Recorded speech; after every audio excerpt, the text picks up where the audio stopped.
नमस्कार साथियों, आज का हम लोग का टॉपिक है द्विघात समीकरण चैप्टर 4 का प्रश्नावली 4.1 का दूसरा क्वेश्चन में जो 4 क्वेश्चन दिया है सभी को आज स्टेप बाय स्टेप हल करेंगे। और इसको सिर्फ ये ध्यान रखिएगा, नोट करिएगा कि इसमें सिर्फ द्विघात समीकरण बनाना है। यहाँ पर x और y का मान ज्ञात करके उसका आंसर नहीं देना, हमको सिर्फ द्विघात समीकरण बना देना है इस प्रश्नावली में। क्योंकि ऊपर आप लोग देख सकते हैं निर्देश में क्या लिखा है, द्विघात समीकरण बनाना है। आगे हम लोग पूर्णवर्ग विधि, गुणनखंड विधि, श्रीधराचार्य सूत्र विधि से जब हल करेंगे तो x और y का मान ज्ञात करेंगे और इस समस्या यानी प्रश्न को हल करेंगे और उसका x और y में मान ज्ञात करेंगे।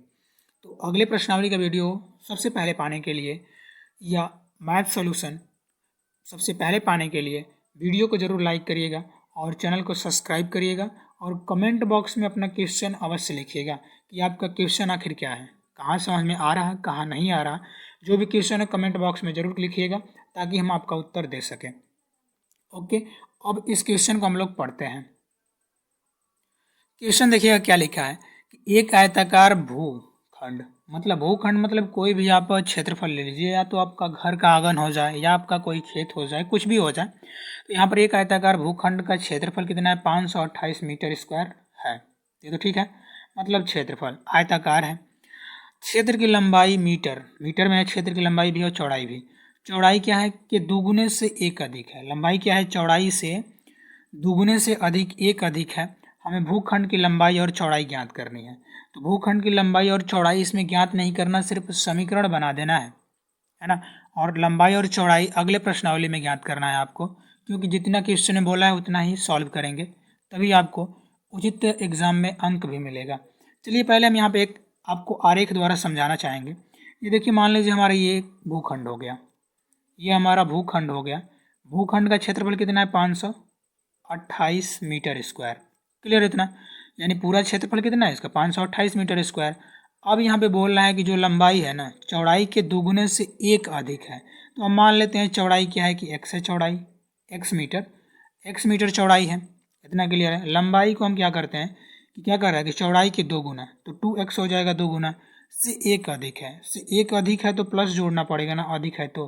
बस सॉल्व हो गया, यही करना था। आशा करता हूँ ये आपको समझ में आया होगा, बहुत सिंपल हो गया।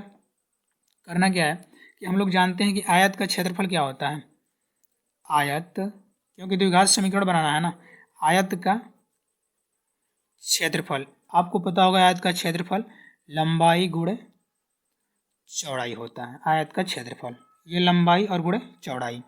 अब सिंपल हम यहाँ पे क्या करना है, लंबाई क्या है हमारा कि 2x + 1 और गुणा कर देना है किससे कि चौड़ाई में, यानी x से गुणा कर देना है।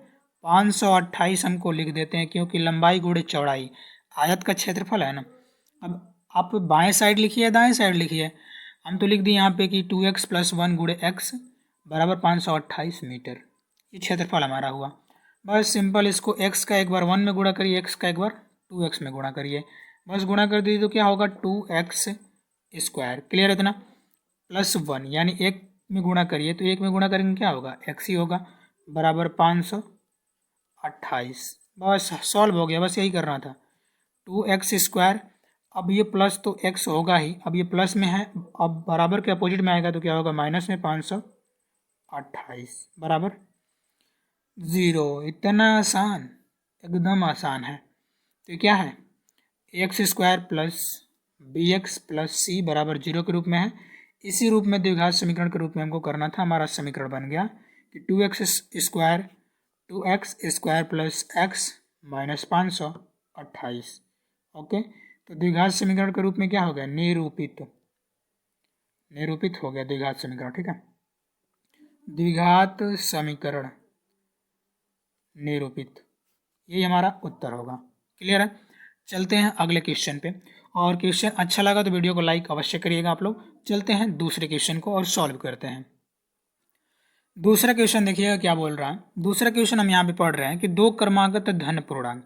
अब धन पूर्णांक क्या, अगर धन पूर्णांक, ऋण पूर्णांक, पूर्ण संख्या, सम संख्या, विषम संख्या के बारे में आपको जानकारी नहीं है तो इसका वीडियो यानी विस्तृत चर्चा, विस्तृत अध्ययन हम लोग किए हैं, हमारे चैनल पर अपलोड है वीडियो, आप जाकर उस वीडियो को देख सकते हैं। उसमें क्या चर्चा किया गया है, आप लोगों को सम संख्या तो पता है, सम संख्या पता है, तो सभी धनात्मक सम संख्या आप लोग बता देते हैं। क्या ऋणात्मक संख्या सम संख्या होती है? क्या ऋणात्मक संख्या विषम संख्या होती है? क्या ऋणात्मक संख्या भाज्य संख्या होती है, अभाज्य संख्या होती है? सबके बारे में विस्तृत 2 वीडियो बनाया गया है और टोटल 1 घंटे का वीडियो होगा, मतलब 30-30 मिनट का 2 वीडियो बनाया गया है। चैनल पर विजिट करिएगा और आप उसको देख सकते हैं। तो धनात्मक संख्या, पूर्ण संख्या, ओके, सम संख्या विषम संख्या के बारे में आपको पूर्ण नॉलेज हो जाएगा।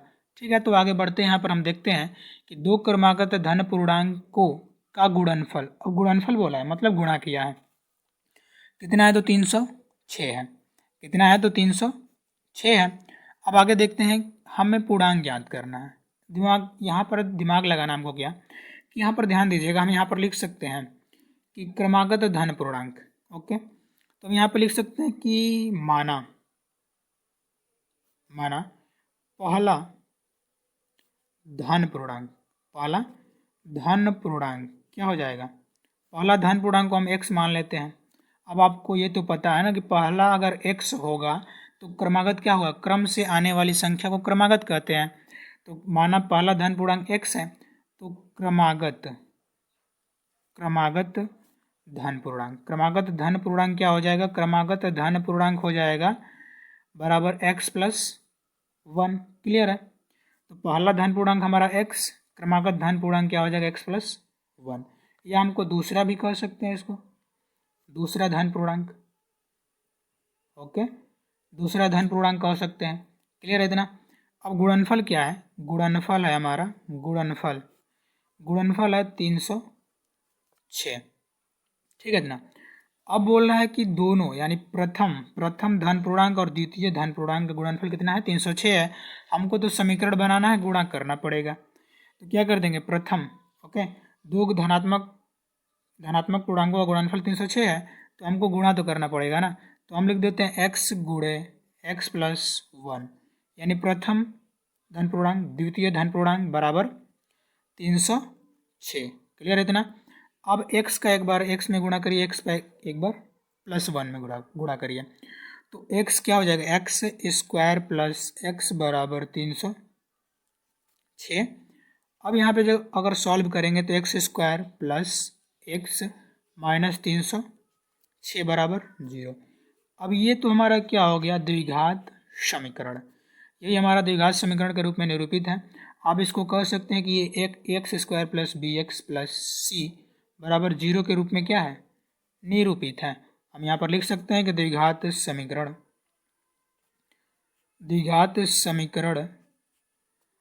को निरूपित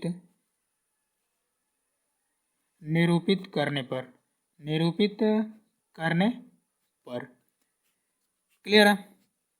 यही आपका उत्तर होगा। क्या होगा कि x² + x - 306। चलिए, आशा करता हूँ ये भी आपको क्वेश्चन समझ में आया होगा। अगले क्वेश्चन में बढ़ते हैं, क्वेश्चन नंबर 3 पे। अगला दूसरा का तीसरा क्वेश्चन आपको दिख रहा है, सामने दिखाई दे रहा है, और इसको हम पढ़ते हैं। आप लोग किसी क्वेश्चन को सॉल्व करने में जल्दबाजी मत करिएगा, क्योंकि जल्दबाजी हमको एग्ज़ाम में करना है। ये हम बार बार कहते हैं कि जल्दबाजी एग्ज़ाम में करना है। सीखते समय अगर जल्दबाजी करेंगे तो पूरा आप सीख नहीं पाएंगे। ओके, तो यहाँ पर हम इसको सॉल्व करते हैं। पहले क्वेश्चन को पढ़ते हैं हम। ये क्वेश्चन क्या लिखा है? लिखा है कि रोहन की माँ, ठीक है, रोहन की माँ उससे 26 वर्ष बड़ी है। ठीक है, मतलब अगर मान लें रोहन का उम्र x और उसकी माँ का उम्र क्या होगा? x + 26 होगा। पहले पूरा हम क्वेश्चन पढ़ लेते हैं कि रोहन की माँ क्या है कि उससे 26 वर्ष बड़ी है। क्लियर इतना? उनकी आयु वर्षों में है का गुणनफल अब से 3 वर्ष पश्चात, मतलब 3 वर्ष पश्चात बोल रहा है ना, 3 वर्ष बाद और 3 वर्ष पहले अंतर होता है। 3 वर्ष पहले बोलेगा तो हमको पीछे जाना पड़ेगा, और 3 वर्ष बाद बोलेगा, ओके, 3 वर्ष बाद तो हमको आगे जाना पड़ेगा पश्चात में। तो ठीक है, यहाँ पे पश्चात 360 हो जाएगी। हमें रोहन की वर्तमान आयु ज्ञात करनी है। पहले हम यहाँ पर मान लेते हैं, माना। ठीक है, क्वेश्चन तो आपने पढ़ लिया, क्वेश्चन समझ में आ गया आपको। हम लिख देते हैं माना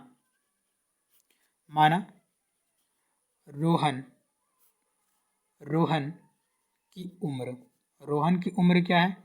तो रोहन की उम्र बराबर हम मान लेते हैं x वर्ष। ठीक है, ये क्लियर है? अब माना माना रोहन की माँ की उम्र, ठीक है, उम्र कितना हो जाएगा इसका x प्लस 26 वर्ष। इतना क्लियर है आपको, ठीक है। अब हम लोग आगे बढ़ते हैं और देखते हैं क्या कह रहा है। और यहाँ पर ध्यान दीजिएगा लास्ट में क्या बोल रहा है कि उनकी आयु का गुणनफल अब से कितना वर्ष, 3 वर्ष पश्चात 360 हो जाएगी। तो हम कह सकते हैं कि 3 वर्ष कितना पश्चात, 3 वर्ष पश्चात दोनों की आयु, इतना ध्यान रखिएगा। ये क्या है इन लोगों का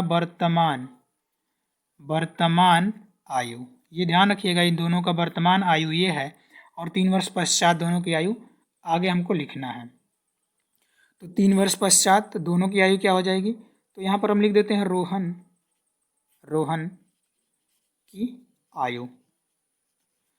की आयु क्या हो जाएगी 3 वर्ष पश्चात x प्लस 3, ओके। और रोहन की माँ की आयु,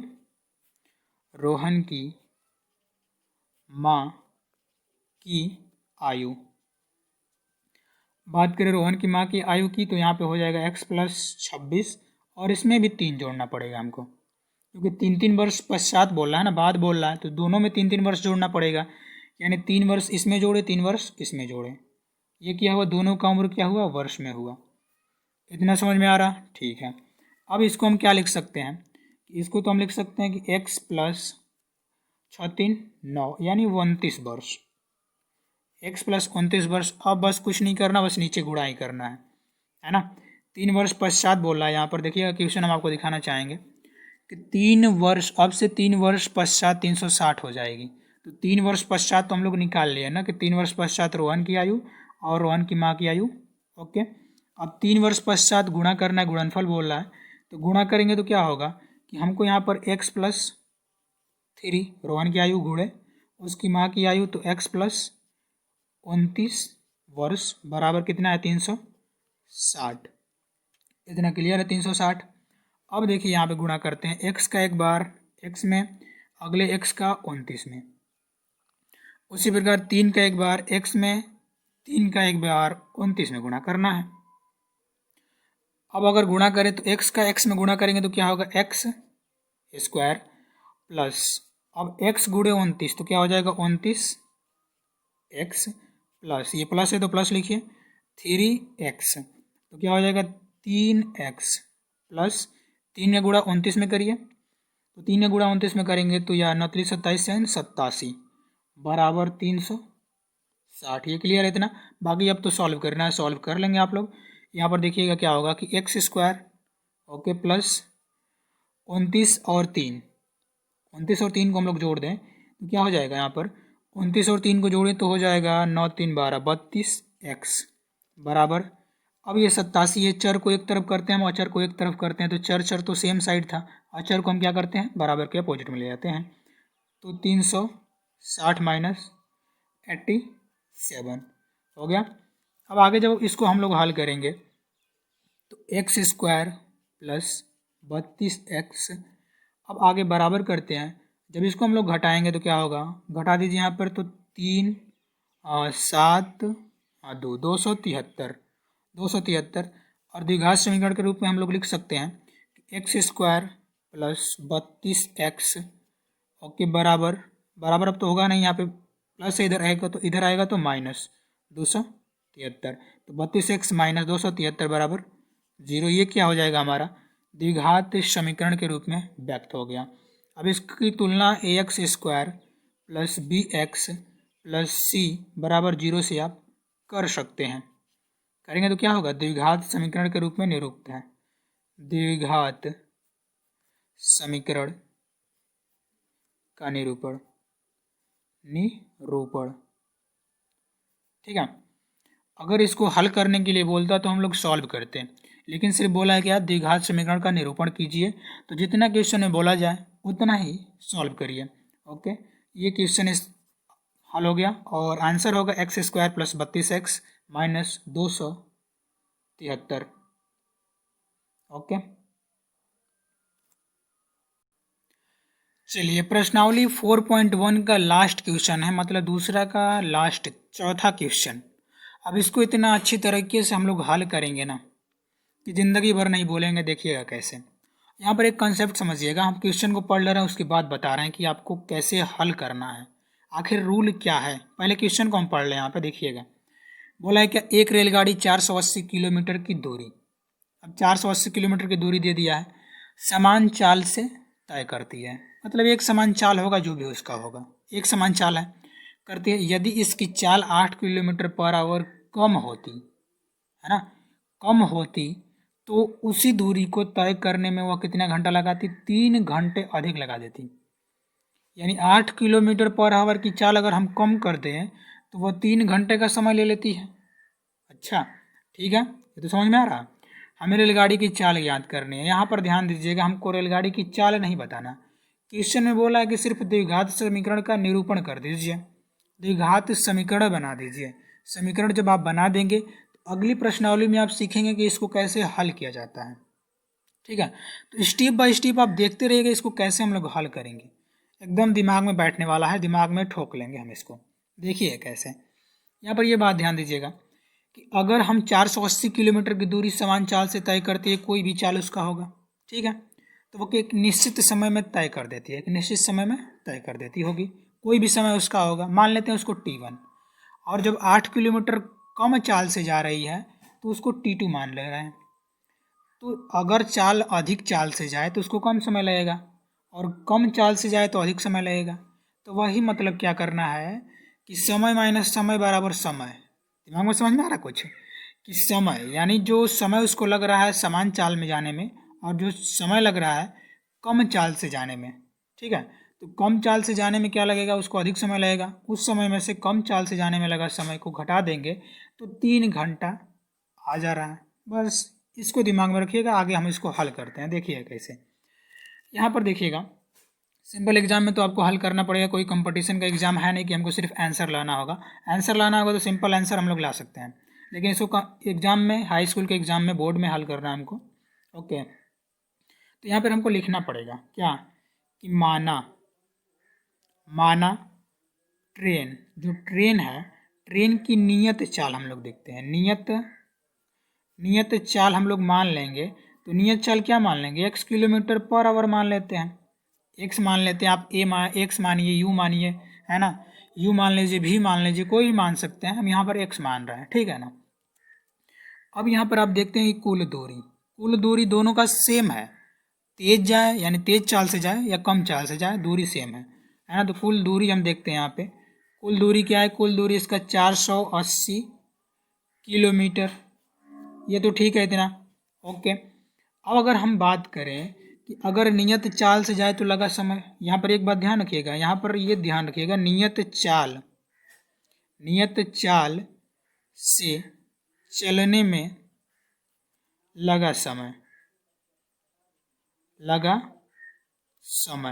समय कितना हो जाएगा? तो समय बराबर आप जानते हैं ना, समय बराबर क्या होता है? दूरी बटा में चाल, दूरी बटा में चाल। आप लोग यहाँ में नोट करिएगा कि समय बराबर दूरी बट्टा में चाल, और चाल बराबर दूरी बट्टा में समय, चाल बराबर दूरी बट्टा में समय, और दूरी बराबर होता है चाल गुना समय।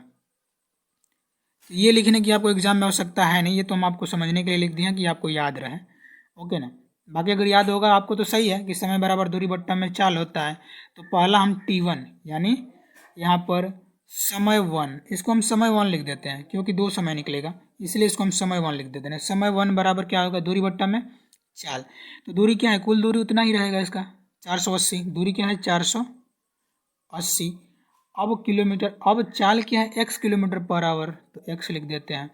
नियत चाल से चलने में लगा समय बराबर समय 1 हो जाएगा, इसको 480 बटा में x। अब एक और बात ध्यान दीजिएगा, ये तो हमारा हो गया। अब दूसरा देखते हैं, कितना कम चाल से चल रहा था? तो 8, ठीक है ना, 8 किलोमीटर पर आवर की, ओके, कम चाल से चले, ठीक है ना। चले तो क्या होगा? चले ट्रेन चले तो चाल उसका कितना होगा, चाल बराबर हो जाएगा क्या, नियत तो हम लोग x मान लिया है, x में से 8 को घटा दीजिए तो x है ना, किलोमीटर पर आवर। ये समझ में आ रहा है आपको ना, ध्यान दीजिएगा, देखिएगा यहाँ पे।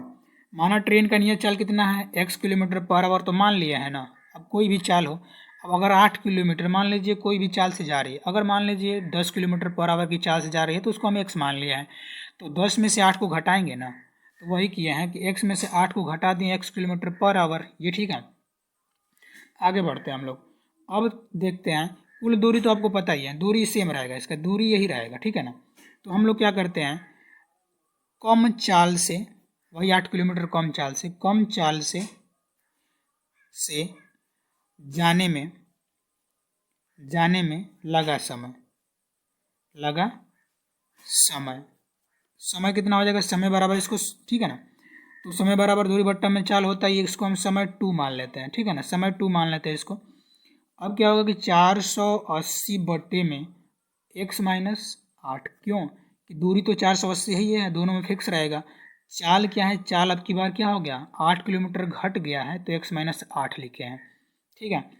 तो हम यहाँ पर अब आपको सॉल्व करना होगा, तो सॉल्व क्या करेंगे, देखिएगा कि समय 1 माइनस, यहाँ पर समय 2 लिखिएगा, 2 माइनस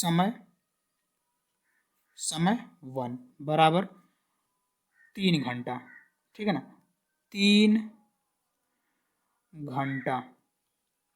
क्योंकि एग्जाम क्वेश्चन में दिया था कि 3 घंटा आपको दिखाना हम चाहेंगे। देखिएगा यहाँ पे क्या है कि 3 घंटा क्या कर रही है, 3 घंटा अधिक समय ले रही है। अब उसी समय आपको बोले थे कि जो समय आएगा ना, मतलब जो कम चाल से चले तो अधिक समय लगेगा, तो समय उसका हो जाएगा कम चाल वाला, और जो नियत चाल से चले उसका समय अगर घटा देंगे तो 3 घंटा तो आएगा ना। यही हमको करना था, बाकी ये आपको समझ में तो आ रहा है। अब यहाँ पर देखिएगा, सिंपल हमको इसी से मतलब है और इससे मतलब है, ठीक है। तो समय 2 क्या है, समय 2 है 480 x माइनस 8, ठीक है। अब माइनस कर देते हैं किसको, 480 बट्टा में, 480 बट्टा में x बराबर 3, क्लियर है इतना, बस। तो अब तो हो गया, सॉल्व हो गया। तिर्यक गुणा करिए, तिर्यक गुणा कर दीजिए, तिर्यक गुणा कर दीजिए, हो गया, सॉल्व हो गया। देखिए 480 मतलब तिर्यक गुणा करेंगे तो 480 x, इसको हम लोग हल करेंगे तो देखिएगा ये क्या है कि 480 गुणा x में होगा तो क्या होगा, तो 480 x, क्लियर है इतना। अब x का गुणा माइनस 480 में करिए तो माइनस तो लगेगा ही, 480 x, ओके। अब यहाँ पर माइनस है, -8 और -480 का जब गुणा करेंगे तो माइनस माइनस प्लस हो जाएगा, यहाँ पे हम प्लस लगाते हैं। गुणा करेंगे तो क्या होगा, 8 0 0, 8 8 64 और 4 के 32 6 38, 3840, ओके। ये तो हो गया हमारा। अब नीचे हम लोग क्या करते हैं कि इसका एलसीएम ले लेते हैं, x माइनस 8 का और x का, तो क्या हो जाएगा कि x स्क्वायर माइनस 8 x, और यहाँ पे तो बराबर 3 है तो बराबर 3 को रखिए, क्लियर है इतना।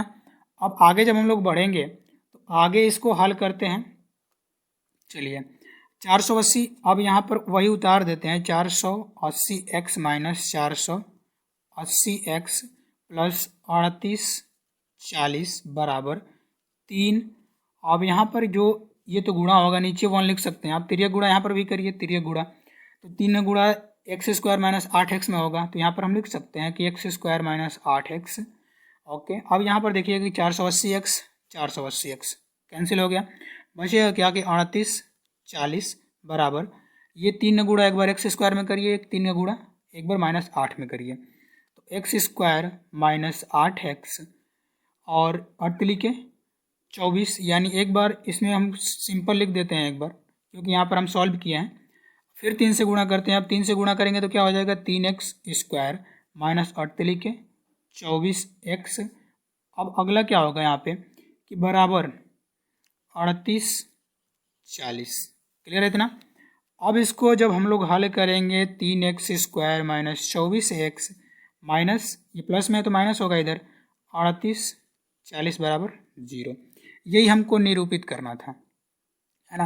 अभी आप लोग चेक कर सकते हैं कि x square plus b x plus c बराबर 0 के रूप में ये क्या है कि निरूपण है। तो यही द्विघात समीकरण को निरूपण करना था, द्विघात समीकरण निरूपण निरूपण।